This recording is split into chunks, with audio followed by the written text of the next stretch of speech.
Hello everyone, आज की इस वीडियो में हम जानेंगे किस तरीके से आप पीएसबी यानी पंजाब एंड सिंध बैंक में किस तरह से आप बिना एटीएम कार्ड के मोबाइल बैंकिंग में रजिस्ट्रेशन कर सकते हैं। इस वीडियो में आपको पूरा प्रोसेस बताने वाला हूं, वीडियो के साथ बने रहिएगा। देखिए, इससे पहले मैंने एक और वीडियो था जिसके अंदर मैं आपको बताया था किस तरीके से आप जीरो बैलेंस अकाउंट ओपन कर सकते हैं पीएसबी बैंक में। अगर आपने वो वीडियो अभी तक नहीं देखी तो वीडियो देखकर एक बार आप अपना अकाउंट ओपन जरूर कीजिएगा। तो फिलहाल हम वापस से अपने टॉपिक पर आते हैं। देखिए, यहाँ पे सबसे पहले आपको प्ले स्टोर में आना है और यहाँ से आपको पीएसबी यूनिक एप्लीकेशन को इंस्टॉल कर लेना होगा। इसी एप्लीकेशन के थ्रू मोबाइल बैंकिंग में हम रजिस्ट्रेशन करने वाले हैं और आपको एटीएम कार्ड की कोई भी ज़रूरत नहीं है। तो देखिए, हम यहाँ पे एप्लीकेशन को ओपन कर लिए। देखिए, एप्लीकेशन को हमने ओपन कर लिया। एप्लीकेशन ओपन होने के बाद कुछ इस तरीके से आपके सामने इंटरफेस देखने को मिलेगा। तो आपसे जो भी परमिशन मांगा जाता है उस परमिशन को आपको यहाँ पे अलाउ कर देना है। उसके बाद देखेंगे आपके सामने एक यहाँ पे टर्म एंड कंडीशन मांगा जाएगा, तो इसको एक्सेप्ट करना है और यहाँ से स्किप वाले बटन के ऊपर क्लिक करना होगा। देन हम इस वाले पेज पर आ जाएंगे। यहाँ पे आपके सामने दो ऑप्शन मिलेगा, पहला न्यू यूज़र, दूसरा यहाँ पर एग्जिस्टिंग रिटेल अकाउंट। तो आपको एग्जिस्टिंग रिटेल अकाउंट वाले ऑप्शन के ऊपर क्लिक करना है। देन हम यहाँ पे मोबाइल वेरिफिकेशन वाले पेज के ऊपर रिडायरेक्ट हो जाएंगे। तो यहाँ पे आपको बेसिकली बैंक का टर्म एंड कंडीशन एक्सेप्ट करना है। देन आपको सेंड एसएमएस के ऊपर क्लिक करना होगा और आपको एसएमएस का परमिशन यहाँ पे अलाउ कर देना है। देन देखेंगे आपके सामने दो ऑप्शन आ जाएगा। यहाँ पे आपको सिम चूज़ करना है जिस सिम से आपका अकाउंट ओपन हो रखा है। तो हमने यहाँ पे सिम 1 चूज़ कर लिया है। उसके बाद हम दोबारा से प्रोसीड पर क्लिक करेंगे।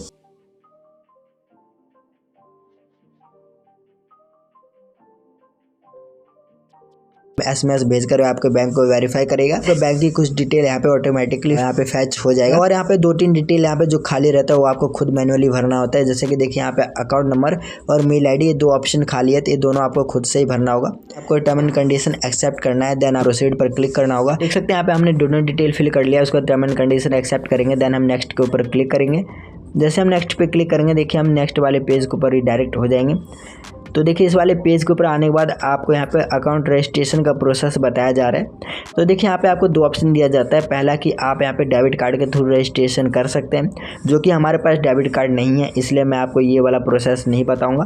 तो दूसरा ऑप्शन, यहाँ पे एक और ऑप्शन आपको दिया जाता है बैंक टोकन करके। तो आपको बैंक टोकन वाले ऑप्शन के ऊपर क्लिक करना होगा। अब बहुत सारे यूज़र के मन में ये क्वेश्चन आएगा कि बैंक टोकन तो बैंक से जाकर जनरेट करवाना होता है। तो जब आप अकाउंट ओपन करते हैं उस टाइम आपको एक वेलकम किट भेजा जाता है, जो कि आपके मेल आईडी पर भेजा गया होगा। तो आपको अपना मेल आईडी ओपन करना होगा। जैसे मेल आईडी ओपन करेंगे, देखिए टॉप में आपको वेलकम किट के नाम से एक आपको मेल आया होगा। इस मेल को हम यहाँ पर ओपन करेंगे। जैसे हम मेल को ओपन करेंगे तो आपका प्रोटेक्टेड होगा, तो आपको पासवर्ड डालकर इस मेल आईडी को ओपन कर लेना होगा। इस मेल आईडी में आप देखेंगे कॉर्नर में एक आपको टोकन नंबर दिया जाता है। यही टोकन नंबर आपको यहाँ पर फिल करना होता है। चलिए, हमने यहाँ पर टोकन नंबर कॉपी कर लिया। अब यहाँ पर हम पेस्ट कर देते हैं। तो टोकन नंबर यहाँ पर डालने के बाद आपको नेक्स्ट वाले बटन के ऊपर क्लिक करना होगा। जैसे नेक्स्ट पर क्लिक करेंगे, देखिए हम थर्ड स्टेप में यहाँ पे आ जाएंगे। थर्ड स्टेप में आपको अपना यूज़र नेम सेलेक्ट करना होगा। देन आपको अपना एक पासवर्ड क्रिएट करना होगा। उसके बाद आपको सबमिट के ऊपर क्लिक करना होगा।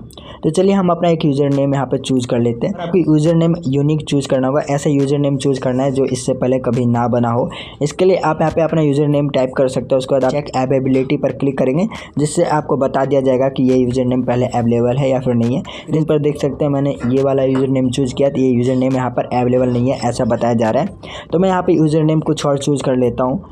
तो देखिए, हमने यहाँ पे दूसरा यूज़र नेम चूज़ कर लिया है। यूज़र नेम अवेलेबल है ये, तो ये मैंने ये वाला यूज़र नेम चूज़ कर लूँगा। उसके बाद नीचे आएंगे, यहाँ पे आपको सेट पासवर्ड का ऑप्शन मिलेगा। तो आपको दोनों बॉक्स में सेम पासवर्ड सेट कर लेना है। पासवर्ड डालने के बाद आपको नेक्स्ट वाले बटन के ऊपर क्लिक करना होगा। जैसे हम नेक्स्ट वाले बटन के ऊपर क्लिक करेंगे, देखिए हम स्टेप 4 में आ गए। स्टेप 4 में आपको अपना एक यूपीआई आईडी क्रिएट करना होगा। यूपीआई आईडी क्रिएट करने के लिए आपको अपना मोबाइल नंबर फिल कर देना है, उससे आपका यूपीआई आईडी यहाँ पे क्रिएट हो जाएगा। तो चलिए, मैं अपना एक मोबाइल नंबर फिल कर देता हूँ। जैसे आप यूपीआई आईडी क्रिएट कर लेते हैं, उसके बाद देखिए हम नेक्स्ट पेज पर आ जाएंगे। नेक्स्ट पेज पे आपको अपना एमपिन क्रिएट करना होता है। एमपिन आपको 6 डिजिट का एमपिन क्रिएट करना रहता है। जो आपने एमपिन बनाया है वही सेम एमपिन आपको कंफर्म एमपिन में फिल करना होगा। तो एमपिन क्रिएट करने के बाद आप नेक्स्ट वाले बटन के ऊपर क्लिक करना है। जैसे आप नेक्स्ट पर क्लिक करेंगे, देखिए आप नेक्स्ट पेज पे आ जाएंगे। यहाँ पे अब आपको अपना एक टी पिन क्रिएट करना होगा। टी पिन जैसे आपने एम पिन क्रिएट करा है वैसे ही आपको यहाँ पे टी पिन भी क्रिएट करना होगा। एम पिन और टी पिन दोनों अलग होना चाहिए, सेम नहीं होना चाहिए। तो देखिए, हमने यहाँ पे अपना एक टी पिन भी क्रिएट कर लिया है। टी पिन क्रिएट करने के बाद आपको सबमिट वाले बटन के ऊपर क्लिक करना होगा। तो देखिए ये दोनों चीज़ जैसे आप क्रिएट कर लेते हैं, देखिए आपके सामने यहाँ पे पॉपअप सा आ जाएगा, फैंटास्टिक का मैसेज आ जाएगा और हमारा यहाँ पे रजिस्ट्रेशन कंप्लीट हो चुका है। अब आपको लॉगिन नाउ वाले बटन के ऊपर क्लिक करना है और यहाँ से हम लेटर कर देते हैं। उसके बाद देखिए लॉगिन नाउ पर क्लिक करना होगा, देन देखिए आप नेक्स्ट पेज पर आ जाएंगे। अब आपको यहाँ पे अपने यूज़र नेम और पासवर्ड डालकर लॉगिन करना होगा, नहीं तो आप यहाँ पे एम पिन डालकर भी लॉगिन कर सकते हैं। इसके लिए आपको इस वाले को इस तरफ घुमाना होगा। उसके बाद देखिए एम पिन वाले बॉक्स खुल जाएगा। यहाँ पर आपने जो एम पिन अभी क्रिएट किया था वो सेम एम पिन आपको यहाँ पर फिल करना होगा। जैसे आप एम पिन फिल कर देते हैं, आपको कुछ देर वेट करना है। उसके बाद देखिए आप ऑटोमेटिकली इस ऐप में लॉगिन हो जाएंगे। तो देखिए हमारा पीएसबी बैंक का डैशबोर्ड है। तो कुछ इस तरीके से आप पीएसबी बैंक में मोबाइल बैंकिंग के लिए रजिस्ट्रेशन कर सकते हैं बिना एटीएम कार्ड के। तो देख सकते हैं ये हमारा पीएसबी बैंक का डैशबोर्ड है। और अगर बैलेंस वगैरह आप देखना चाहते हैं तो इस आई बटन पे क्लिक करेंगे तो आपके अकाउंट का बैलेंस वगैरह यहाँ पे शो हो जाएगा। और यहाँ से आप अपने यूपीआई आईडी वगैरह और सारी चीज़ आप क्रिएट कर सकते हैं। आप चाहो तो यहाँ से आप अपने एटीएम कार्ड भी अप्लाई कर सकते हैं। चलिए मैं आपको दिखा देता हूँ। माई कार्ड वाले सेक्शन में आएंगे तो जैसे हम क्लिक करेंगे, अगर आपने जीरो बैलेंस अकाउंट ओपन किया होगा तो वर्चुअल एटीएम कार्ड ऑटोमेटिकली यहाँ पे दिखाएगा, आपको एक्टिवेट करने की जरूरत नहीं पड़ती। ये आपका वर्चुअल कार्ड पहले से यहाँ पे एक्टिवेट रहता है, बस आपको डोमेस्टिक यूसेज ऑन करना होता है और आपको यहाँ पे इंटरनेशनल यूसेज ऑन करना होता है। जैसे कि हम यहाँ पे डोमेस्टिक यूसेज को ऑन कर लिए। उसके बाद देखिए हमारे नंबर पर एक ओटीपी भेजा जाएगा। ओटीपी आपको यहाँ पे फिल करना है, देन कन्फर्म पर क्लिक करना होगा। जैसे आप कन्फर्म पर क्लिक करेंगे, देखिए आपका डोमेस्टिक यूसेज ऑन हो जाएगा, जिससे आप इस वर्चुअल कार्ड को अपने डोमेस्टिक यूसेज में कहीं भी यूज कर सकते हैं ऑनलाइन। चाहे तो आप रिचार्ज, बिल पे, कोई चीज़ आसानी से आप कर सकते हैं इस वर्चुअल कार्ड के थ्रू। तो देख सकते हैं अगर आप यहाँ पे इंटरनेशनल यूसेज ऑन करना चाहते हैं, इंटरनेशनल यूसेज पर क्लिक करेंगे और इसमें भी आपको ओटीपी भेजा जाता है। ओटीपी आपको यहाँ पे फिल करना होगा। ओटीपी फिल करने के बाद आपको फिर से कन्फर्म वाले बटन के ऊपर क्लिक करना होगा। जैसे आप कन्फर्म पर क्लिक करते हैं, देखिए आपको यहाँ पे इंटरनेशनल यूसेज भी सक्सेसफुली ऑन कर दिया जाएगा। तो कुछ इस तरीके से आप पीएसबी बैंक में ऑनलाइन रजिस्ट्रेशन कर पाओगे बिना एटीएम कार्ड के। आई होप आपको वीडियो पसंद आएगी। वीडियो के रिगार्डिंग कोई प्रॉब्लम है, कोई डाउट है आपको, तो आप मुझसे कमेंट करके पूछ सकते हैं।